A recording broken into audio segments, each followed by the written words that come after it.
And welcome to the 123. Uh, this is the one that I don't have the titling, haven't started the titling for. It's a little more complicated. I'm trying to figure out how to get, wrestling shots in there and stuff like that. It's a little harder to do. So right now it's not on here. But today, of course, we have Dynamite right after this, so 30 minutes after this, unless, of course, you're on the East Coast, and then it's, well, no, then East Coast would be the same. West Coast, yeah, it'd be a different time, but you're still going to watch Dynamite right after this. So, going to start out with a little bit of news concerning uh, Tony Khan. I was just watching an interview with Ariel Hawani, and it looks like uh, sort of the honeymoon is over with some of the. Uh, I don't want to use the term dirt sheets because I wouldn't want to be called a dirt sheet. And some of these, I am an aggregator where I'm giving information from these places, so I want to have a good uh, way of dealing with them. So I will say that the honeymoon is over with the wrestling press, which I think I like that wrestling press. Um, Wrestling media, maybe wrestling media. Um, and um, according to um, Airwani, the when he wanted to ask some questions and just things like, "How do you feel about this?" and was still blockaded, that he didn't want to talk about it. He didn't want to talk about how he felt about uh, the idea of Punk continuing with the company, things like that. Um, I hadn't gotten very far. I've only gotten to about the first 20 minutes of the interview. And I will say there is some definite evasion there, so I understand. And oddly enough, um, Dave Dave Meltzer of the Wrestling Observer is also saying that sometimes he's feeling the same thing, that where responses aren't exactly coming forth, and he said on Twitter, actually, let's actually quote that.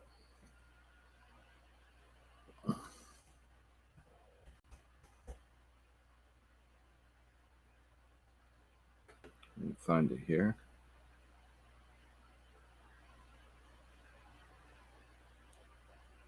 I'll look up Dave Meltzer right now.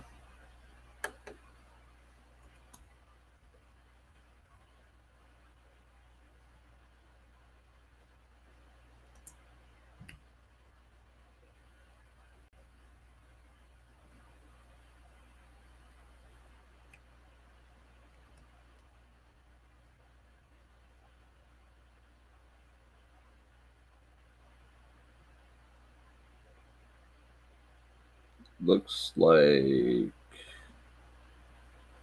yeah.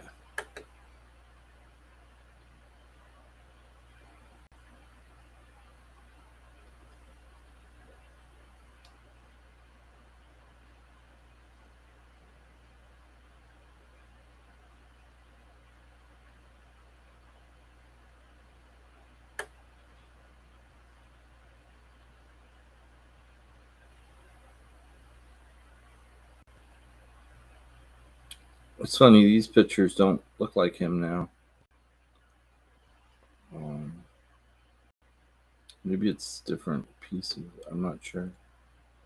This is interesting because I'm sitting here actually on. Let's see.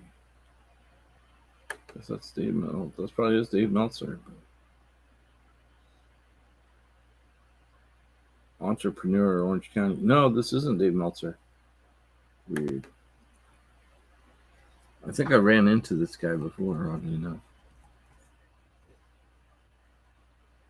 Meltzer.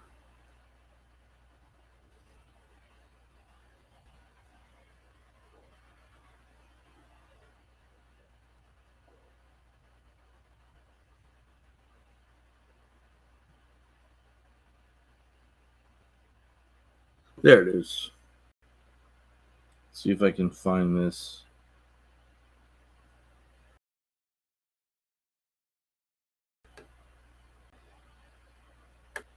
I just want to find the proper.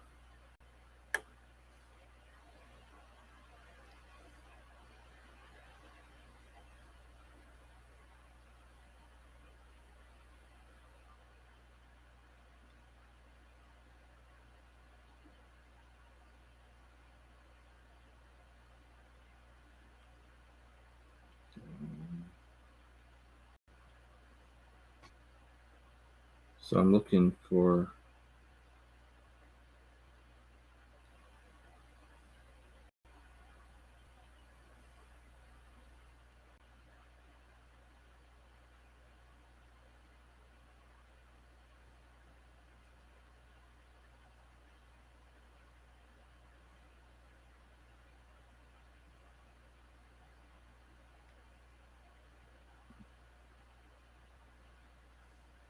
I'm looking for what he had to say.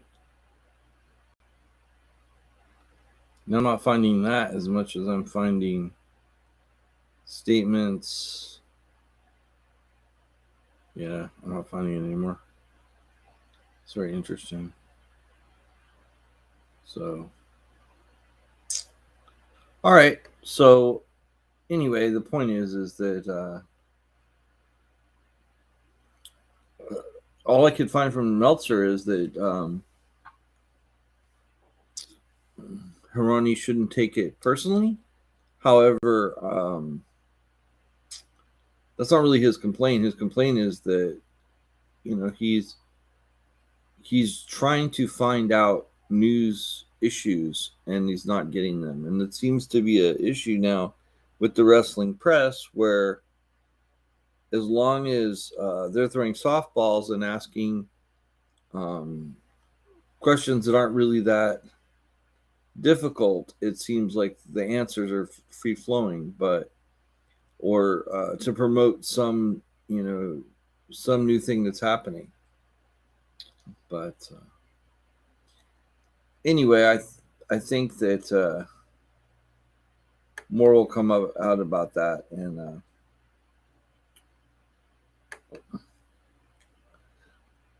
I wanted to talk about that just a little bit longer than normal because I think that it is an issue. It is an issue that talking about trying to talk to Tony about things that are problematic or not seem to be something that he wants to do. And it's the same thing that I find with a lot of AEW fans where they don't want to talk negatively about the product at any point in time. But, if you're a fan of a product, then there's, a good example is I watch WWE. I watch Raw now. I do watch it because I have to review it, but I watch it and I pay attention to there's some good things that happen, but the fact that it's still 3 hours and the fact that they keep dragging almost out is a thing that I don't really enjoy. And that doesn't mean I don't like WWE. It means that I find that those things are kind of annoying. And with AEW, it just seems like the people involved expected to do no wrong, and that's not. It's not a reality. And the best way to make programs better is for the wrestling media to show where there's flaws, and it's hard for us to show flaws when we can't get straight answers. So I think that was the issue that Arani was looking at. And now we're going to look at our superstar of the week, which is Stefan Strickland. Was born September 30th, 1990, and is an American professional wrestler currently signed by All Elite Wrestling, or AEW, where he performs under the ring name Swerve Strickland, and is former AEW World Tag Team Champion. Is a former AEW World Tag Team Champion with Keith Lee. He's also known for his time with WWE, where he performed under the ring name Isaiah Swerve Scott, where he's a former one-time NXT North American champion. As Shane Strickland, he is best known for his work in Maryland Championship Wrestling and Major League Wrestling, Evolve Wrestling, and Combat Zone Wrestling, where he's MLW World Heavyweight Champion, Evolve Champion, and CZW World Heavyweight Champion. He's also well known for his time on Lucha Underground, where he performed under the ring name Killshot.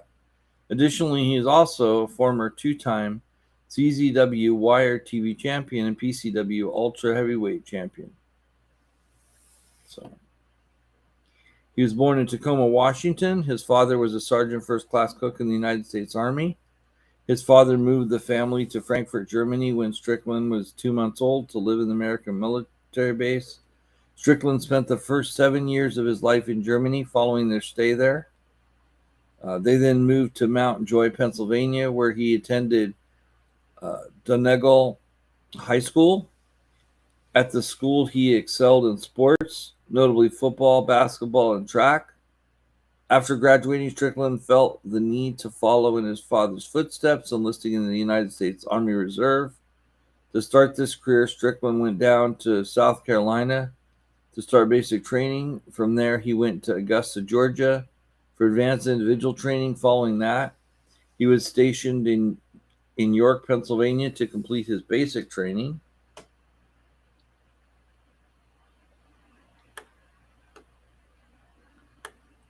His training and early career. Shane Strickland decided to become professional wrestling when he was 18 years old. 1 year into the military service, he was serving as a signal communication specialist, a position he went on to hold for 8 years. He began training at Ground Zero Wrestling Training Academy in August of 2008, doing so while still active duty for the military. It did not take long for him to start getting bookings around Maryland and Pennsylvania areas.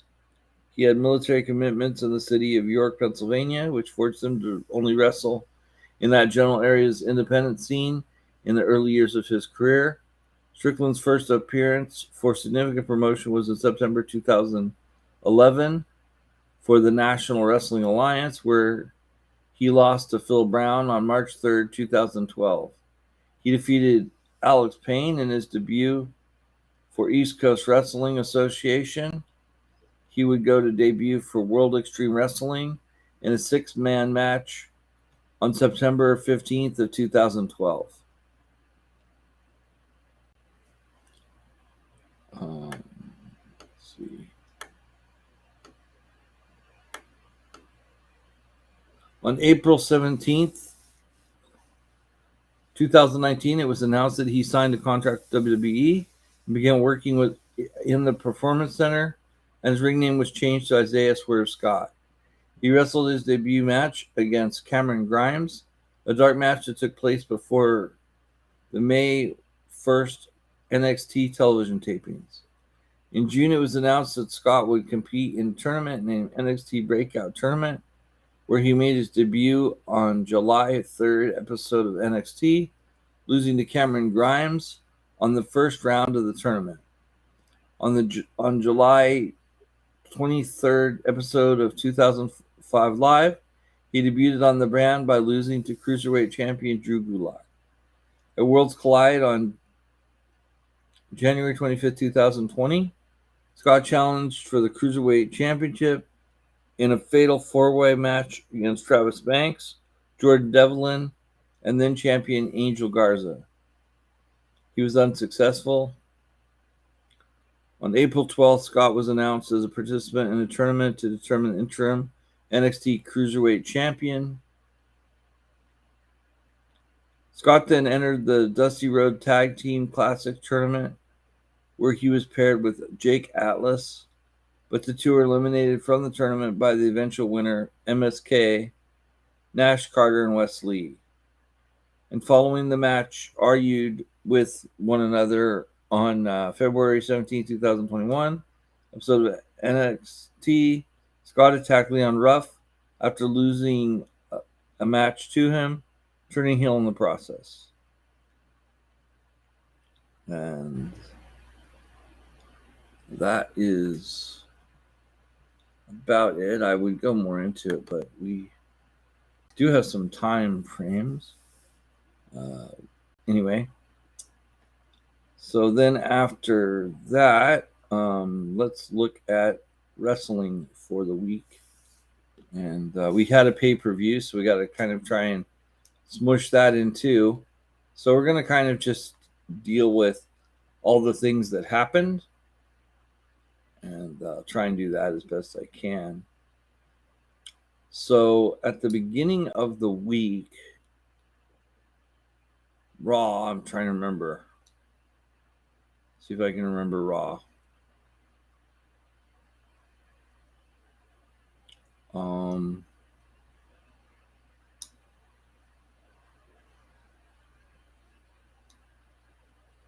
I think I'm gonna have to put in get a couple little hints here from Eloise to remember what happened on those days. So first we're gonna get Raw.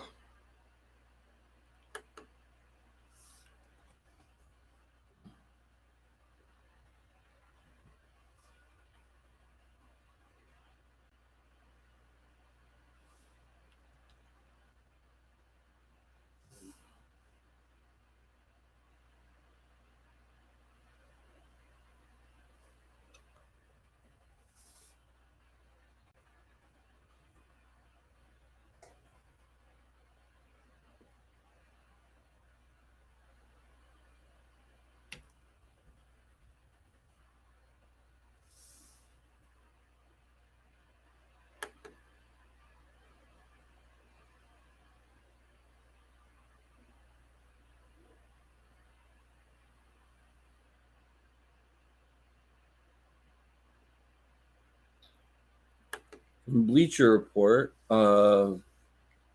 we started on October 3rd. The WWE Raw results, winners' grades, reactions. First, we had Damage Control were in the spotlight this week for 2 segments. Not only did Bayley and Bianca Belair sign their contract for Sunday's Extreme Rules pay-per-view, but we also saw Candice LeRae take on Dakota Kai. Seth Rollins and Matt Riddle had a confrontation. Otis took on Johnny Gargano. Chad Gable then went against Braun Strowman. And the Judgment Day took on the team of AJ Styles and Rey Mysterio. Let's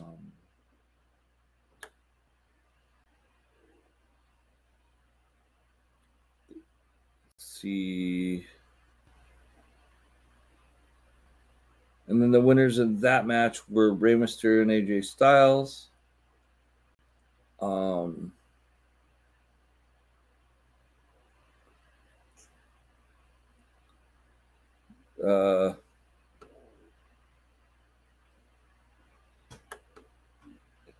Trying to see this stuff, and they're bouncing all over.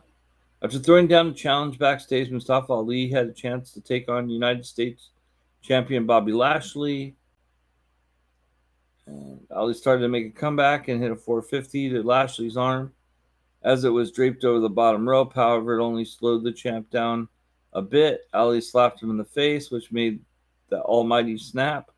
He took Ali out of the ring and ran him into 2 different ring posts. because concussions.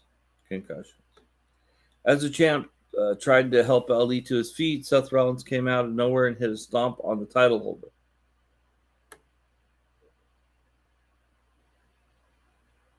Then Riddle and Seth Rollins promo.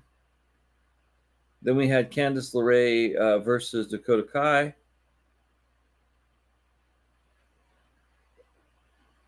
Came out by herself for a match against Dakota Kai, who had backup in the form of Bayley and Io Sky. The match was more competitive than the previous encounters we have seen on this show. Kai and LeRae each had their chances to get in some good offense. Bayley and Sky at ringside gave the women's tag team champ an unfair advantage. Thanks to the help from Bayley, Kai was able to steal the win.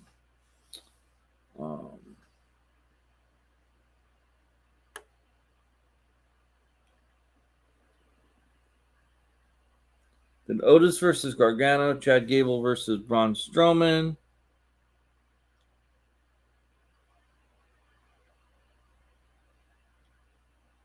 Was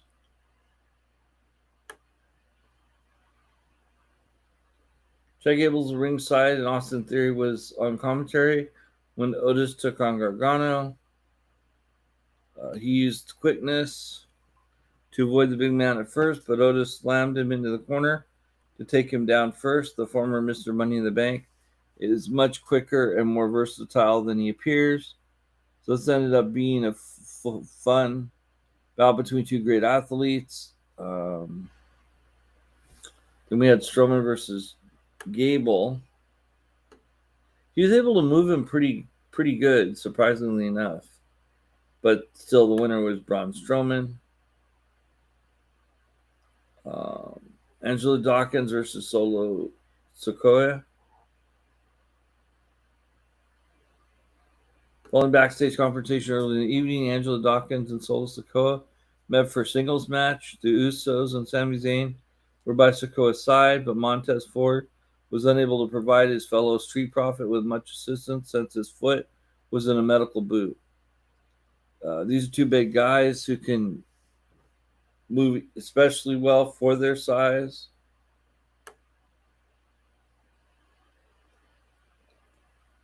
Alexa Bliss versus Io Sky. Io Sky won.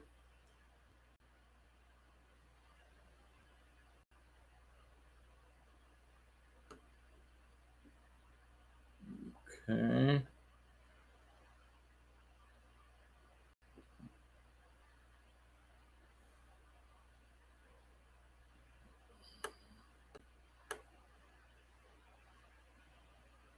And one thing it doesn't bring up, but that was important, was the QR code and the White Rabbit music played. Then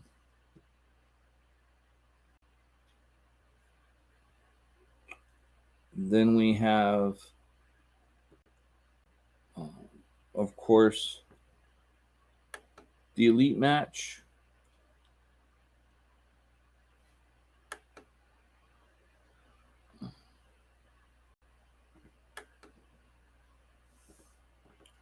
Dynamite.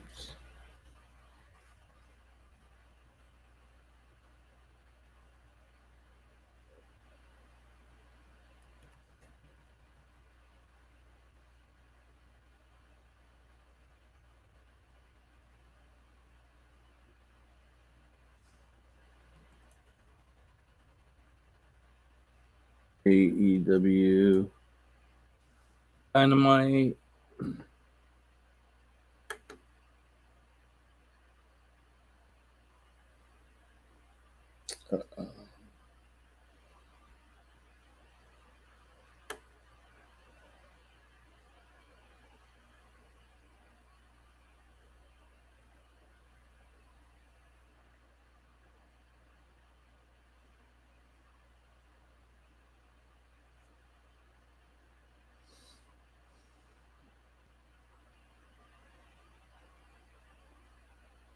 Okay.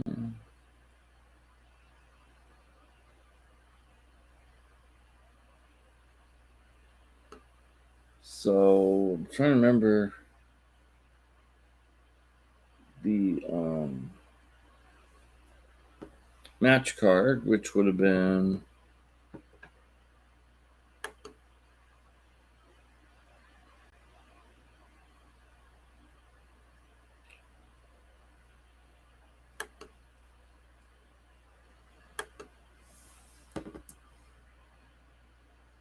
$10-5.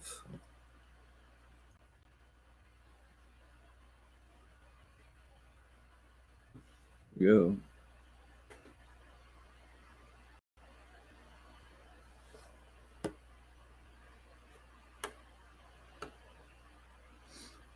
And according to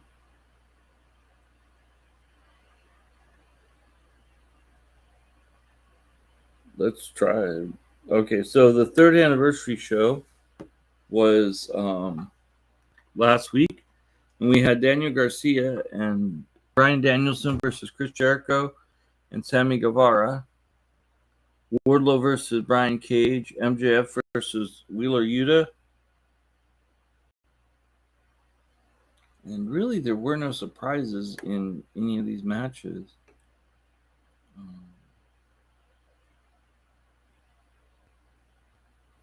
National Scissoring Day went really well. People were having a good time with that. And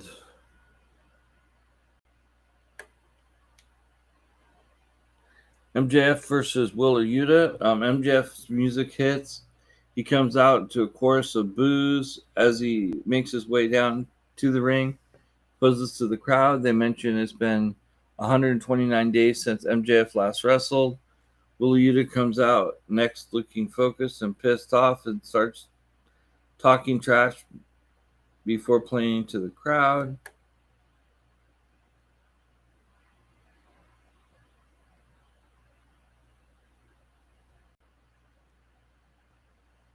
And of course, the winner was MJF.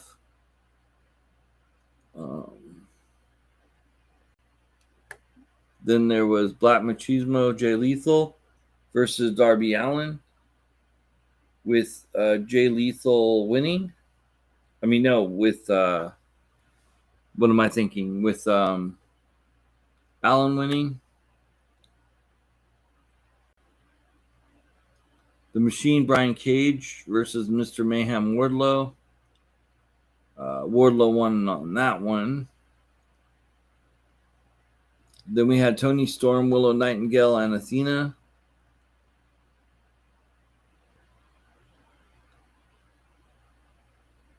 National Scissoring Day celebration. Swerve Strickland. He interrupts the scissoring, says this is the dumbest thing he's ever seen.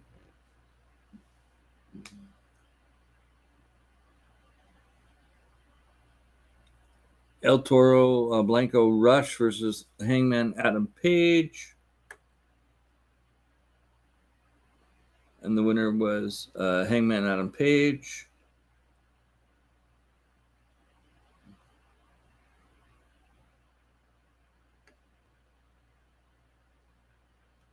So, yeah.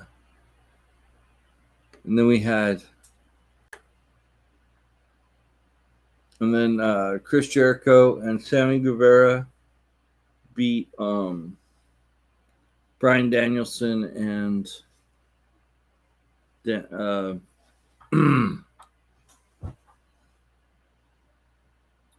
Daniel Garcia. So that was that match. And then we had the Rampage match, which I don't remember being that special. And the SmackDown match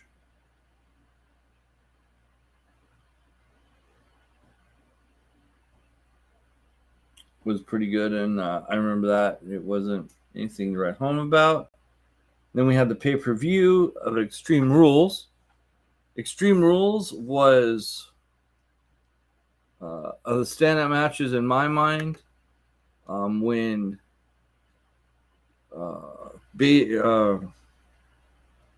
Bianca Belair picked up. Did her thing where she deadlifts a person. She held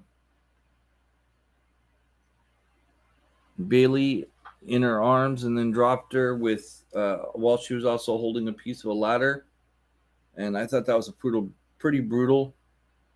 I also thought the fight in the fight pit was pretty good, and you should definitely go and check that out. Where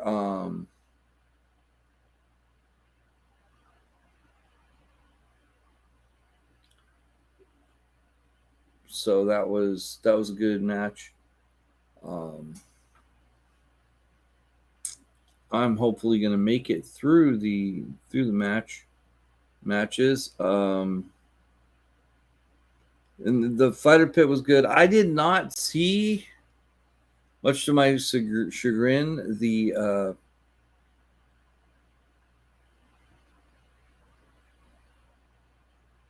Imperium versus the Brawlers. I wanted to see that, but I did miss it. And Edge versus Balor was pretty good. I wasn't expecting all the fa-fa and gimmickry is said sometimes. I would have liked to have just seen I wanted to see a straight up and down match, but I understand that now that Balor is with the Judgment Day, that's going to happen. And I saw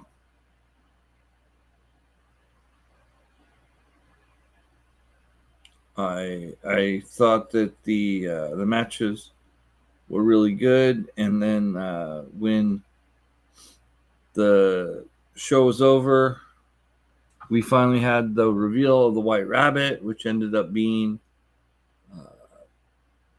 they showed a lot of the puppets from the Funhouse, and then they showed them as actual people. There was a TV that came on that had a different mask, and it was revealed that that particular mask was Bray Wyatt as he came out. So that's kind of what happened. And I don't know what is going to happen tonight. I don't know. I'm not really too impressed with the Canadian show. It seems like Christian might be the big thing, but it could, I guess, also be Jericho. I don't know if I'd hoping to see something with AJF or Moxley or some of the big programs. What I'm hoping for, but I guess we shall see. It's on right now, so everybody have a great night. Thanks for tuning in to the 1, 2, 3